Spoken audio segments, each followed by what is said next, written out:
Radio. Hi, all y'all. This is the girl George and the Dragons Radio Show. Today we have a writer from the L.A. Times. He used to be on the L.A. Times back in '85. L.A. Weekly. L.A. Weekly. Sorry, they all sound the same. Yeah.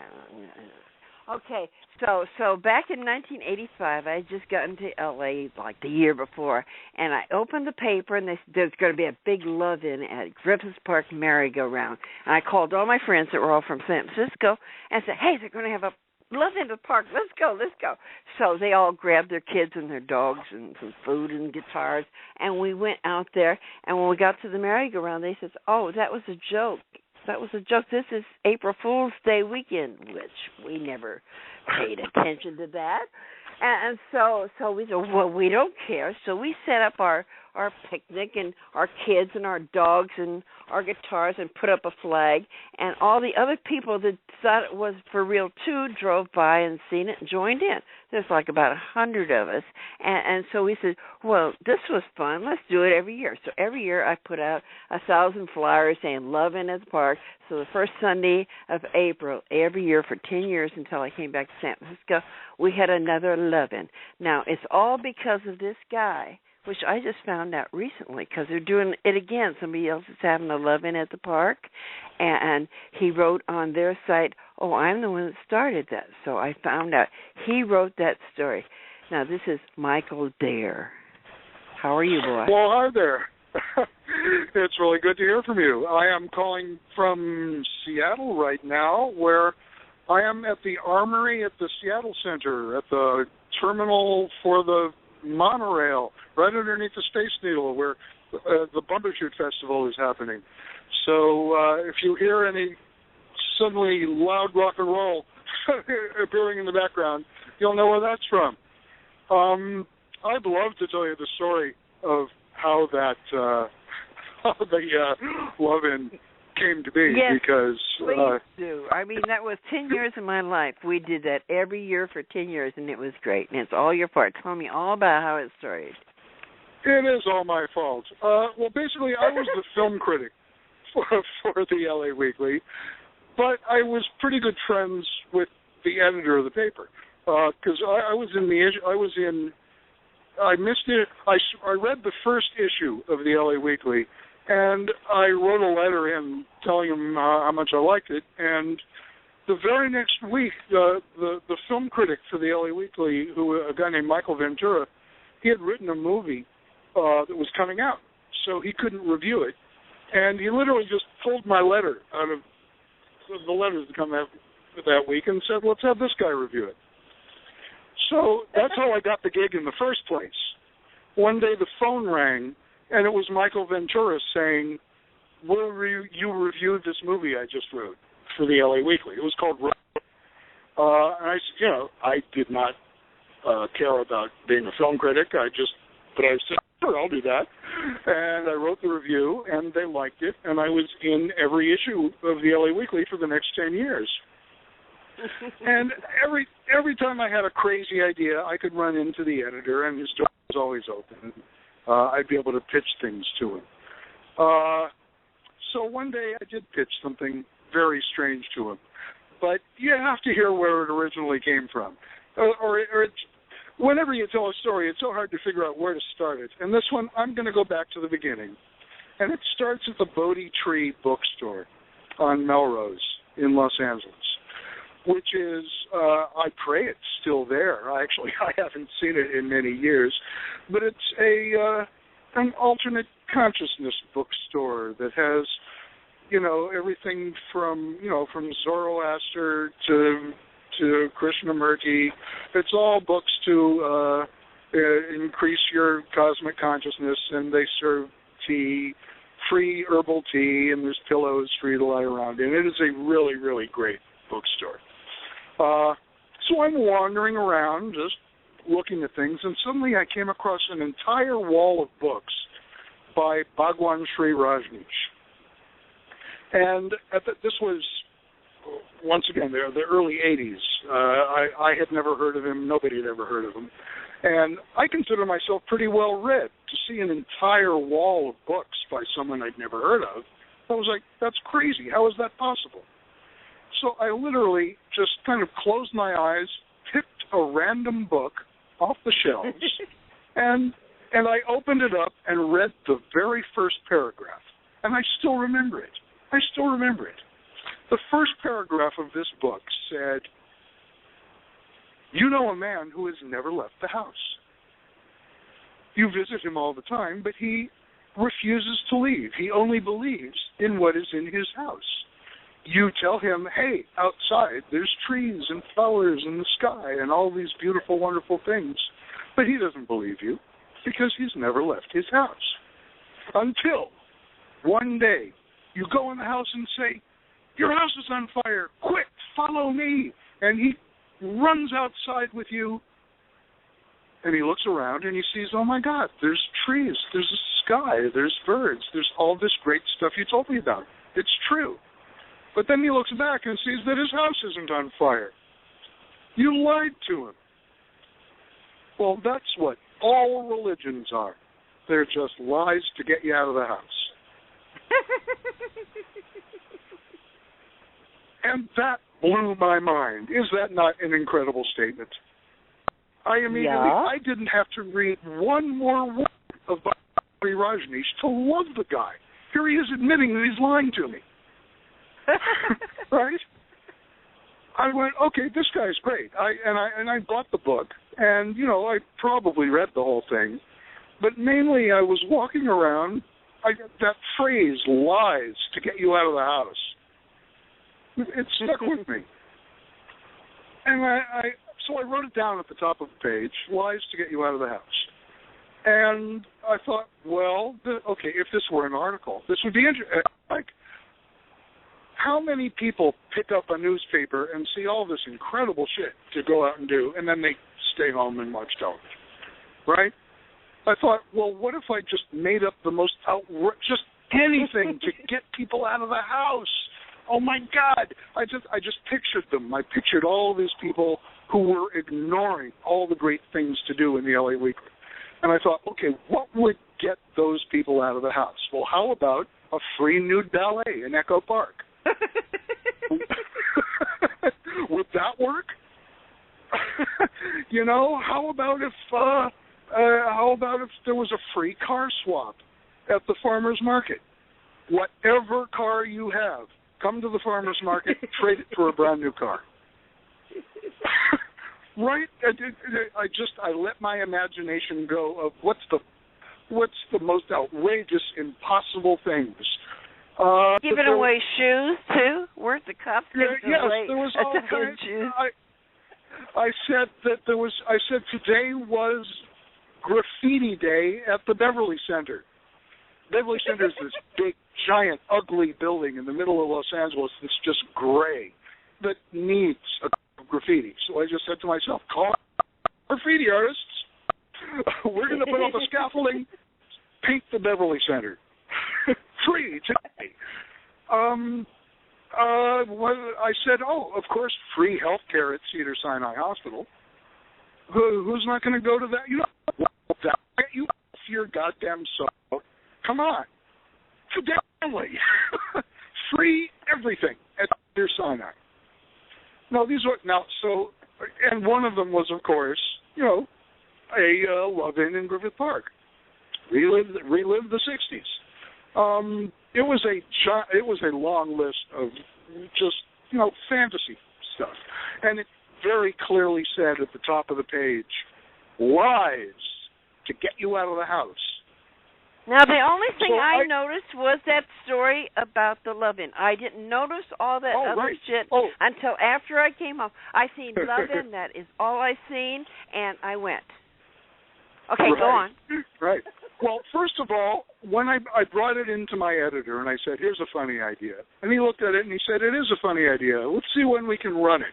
And he went up to the production schedule on the wall, and it must have been March. And he went, well, let's see, we could run it in the first week of April. It's like, wait a minute.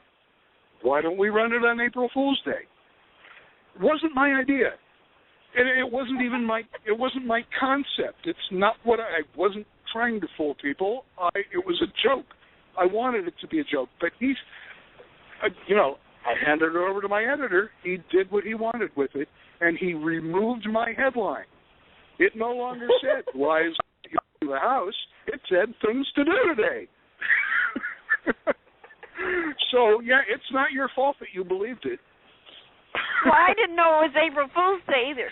It wasn't exactly Right. April Fool's Day. It was that week.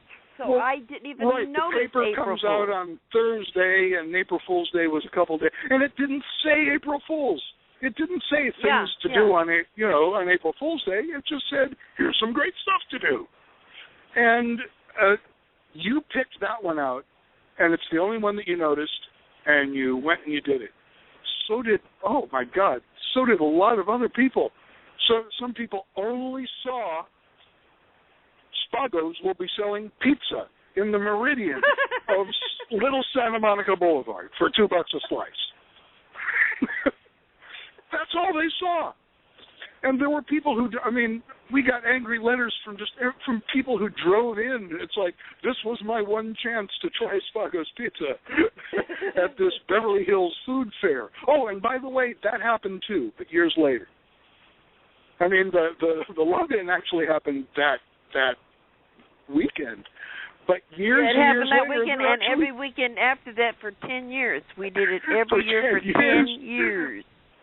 Until I came back to San Francisco. Right, and Beverly Hills now actually does have a regular food fair where their fancy restaurants sell food, but not in, not in 81, 82, I don't remember what year it was, but not that year. Oh, what I said, it was Free Punch a President Day at Disneyland. Go to Disneyland, take the president's ride, and just walk up to Ronald Reagan and give him a smack in the mouth. I don't think you'll get away with that one. Oh, my God. And as you mentioned, there was I was in the office one day. First of all, Cedars-Sinai threatened to sue us. That's the worst thing I did. People showing up to Griffith Park, that wasn't so bad. Hundreds of sick and dying people showed up at Cedars-Sinai expecting to get free health care. Ooh. It's a very sad and awful thing. Yeah, but it's starting to come about now. See, it's true. Anything you could dream can happen, because now it's starting to come about that they are going to have universal health care eventually.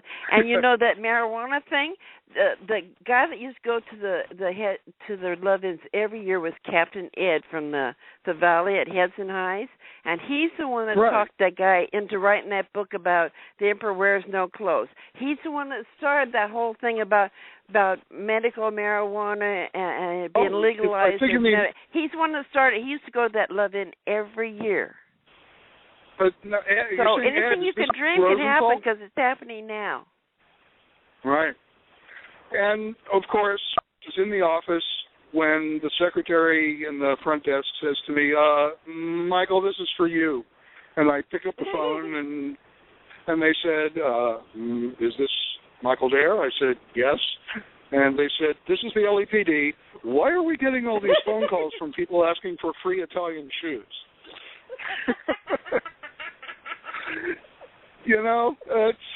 It is still my favorite phone call of all time.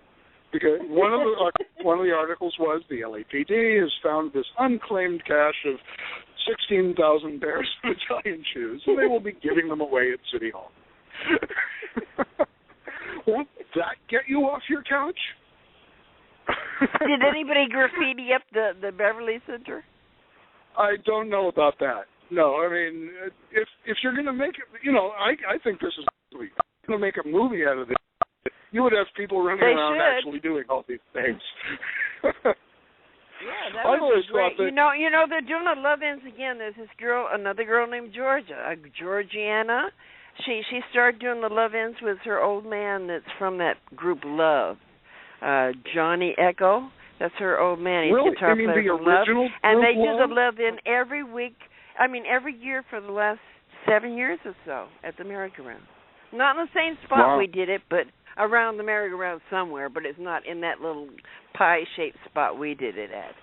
but they're Right. doing it again.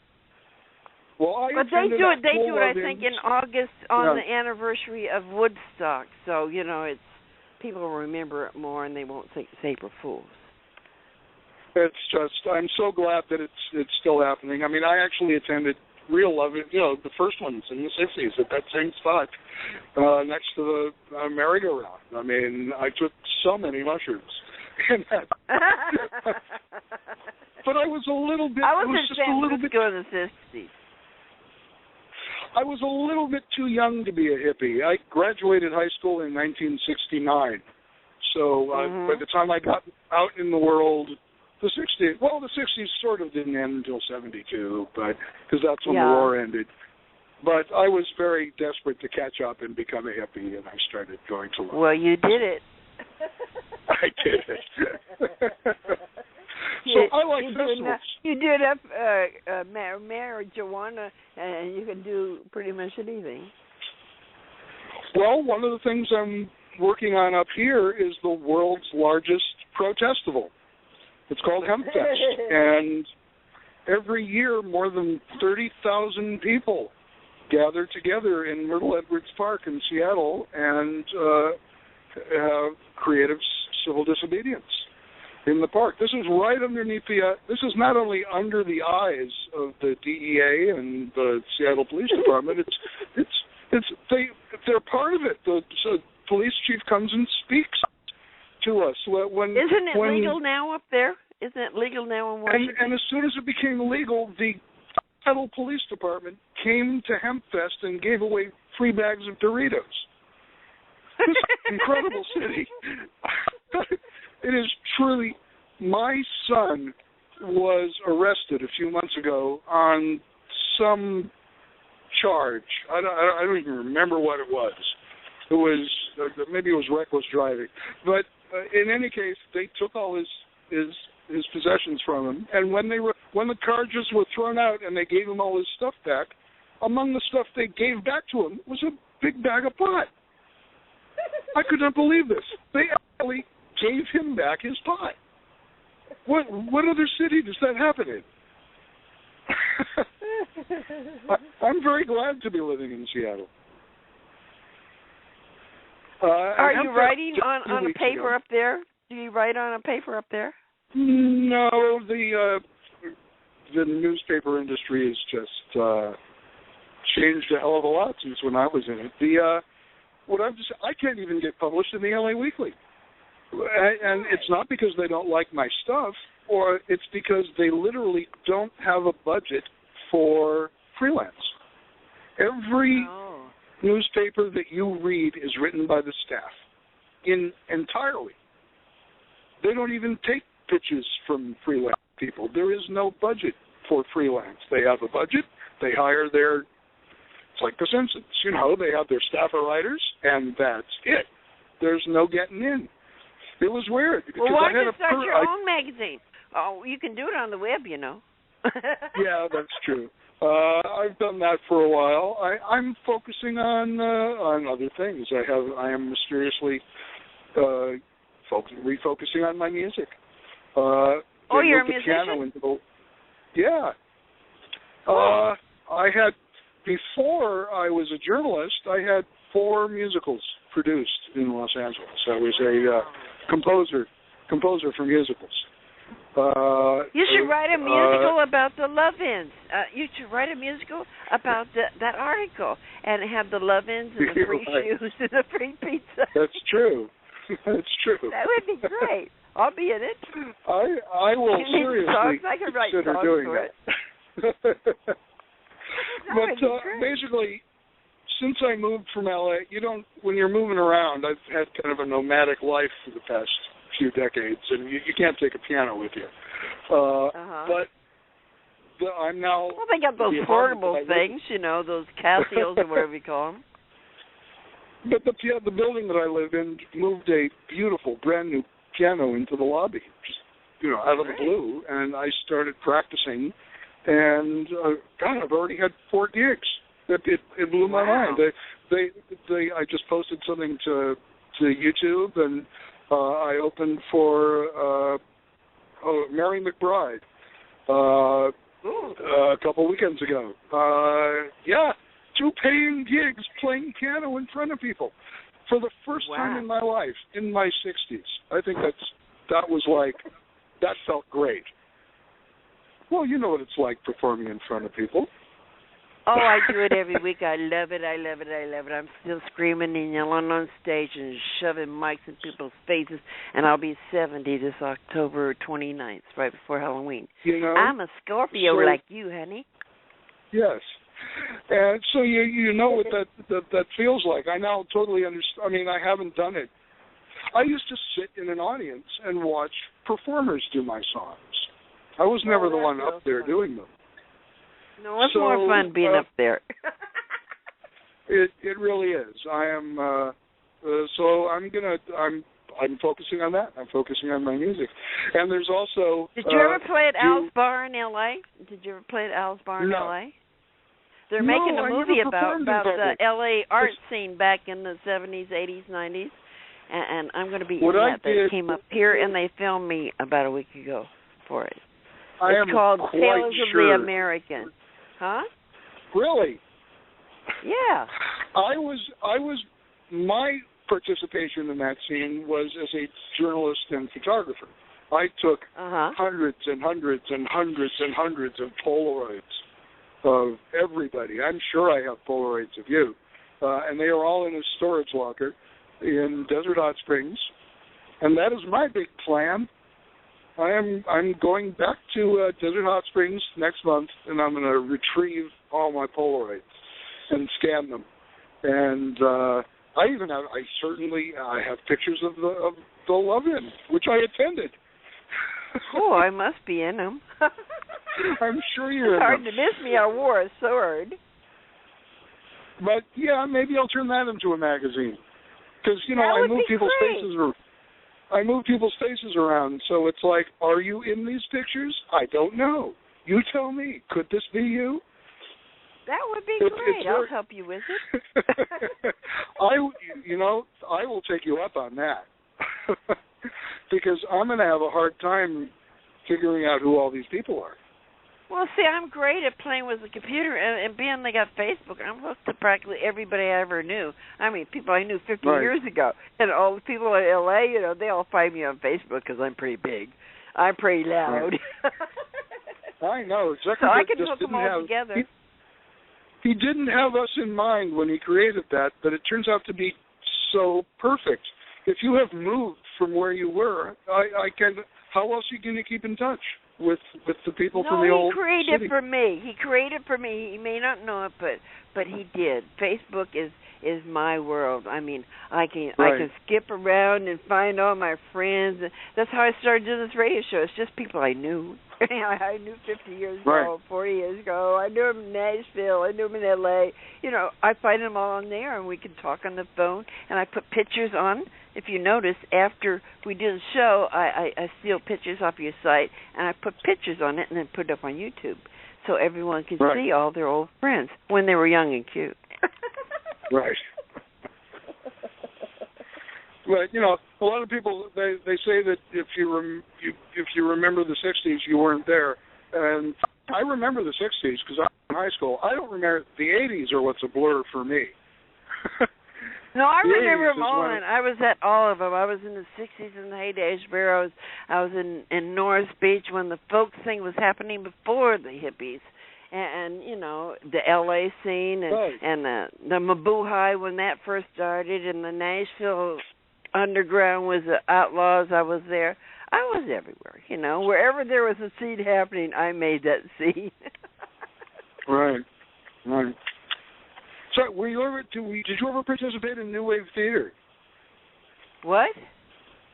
Do you remember New Wave Theater? It was where was that?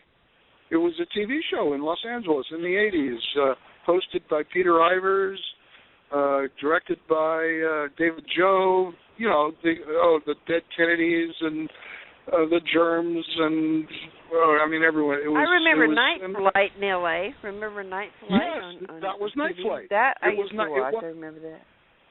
New Wave Theater was part of Night Flight. Oh, then I watched. I watched Night Flight every time it was on. New Wave Theater was like, that was an important fishes, Oh, yes. fishes. Eat 'em up, yum. Barnes and Barnes. Bob. I don't know who the fuck Bob They were was, still but making somehow music. Bob sticks in my head. And so what do you want to plug? They can find you on Facebook as Michael Dare, right? You can find and Michael Dare we're on start Facebook. this great new grand thing with your pictures, right?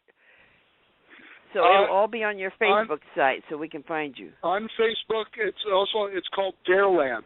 There were other Michael Dares. So I'm the Michael Dare that's Dareland, and there are many galleries of insane Polaroids of all the celebrities that I met in the 80s. Cool. So yeah, go to Facebook, come and look at my stuff, and there's a lot more of them coming. Okay, you go get those pictures and put them up there, and I'll help spread them around the world.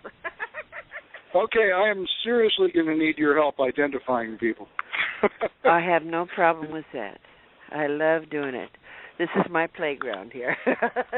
I'm on the computer 24/7. Right. Well, this is a new venue. Here is, we're worldwide. They can't stop us now until they shut off our Facebook. I'm about to go see Tom Robbins, my favorite novelist, who is doing for the first time in his life. He told me he's going to do a one-man show, and he's going to read at least one sentence from every single one of his novels. Wow. So we'll see how that turns out. You need to write a book, too. You need to write a book. Well, yeah, with a book of Polaroids. I meant of writing. You're a writer. Write a book about your adventures. In wherever. Yes, it is a constant work in progress. But I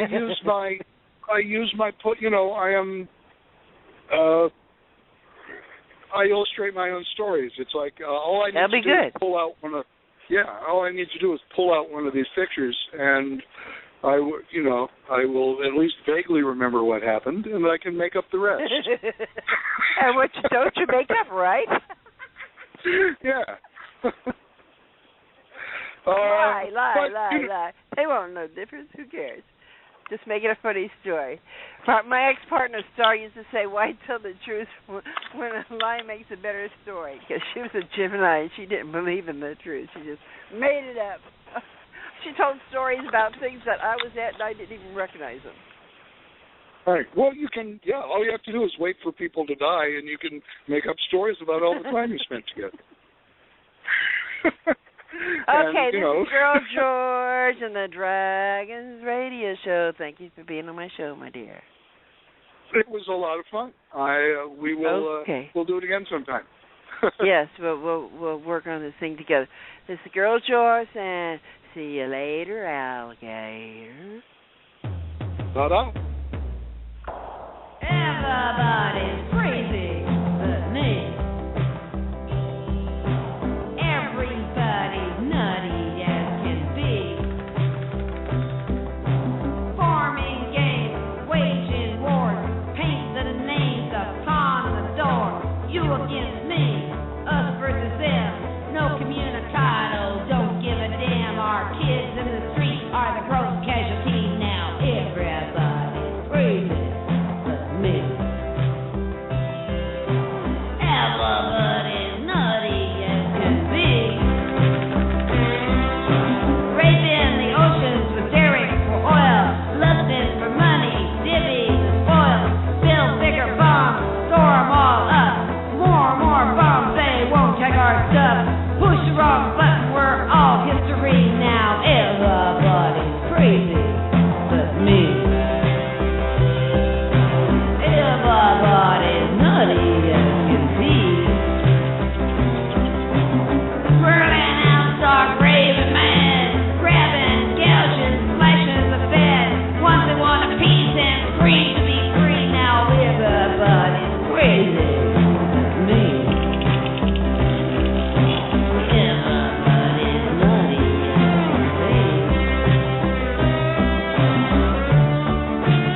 colored creed.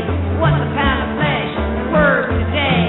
Go ahead and sell it or give it away. Maybe I'm stupid or just naive. Everybody's crazy but me. Everybody's nutty as can be. Whirling out, start raving mad, grabbing, gouging, slashing the fat. Once it wanted peace and free to be free, now everybody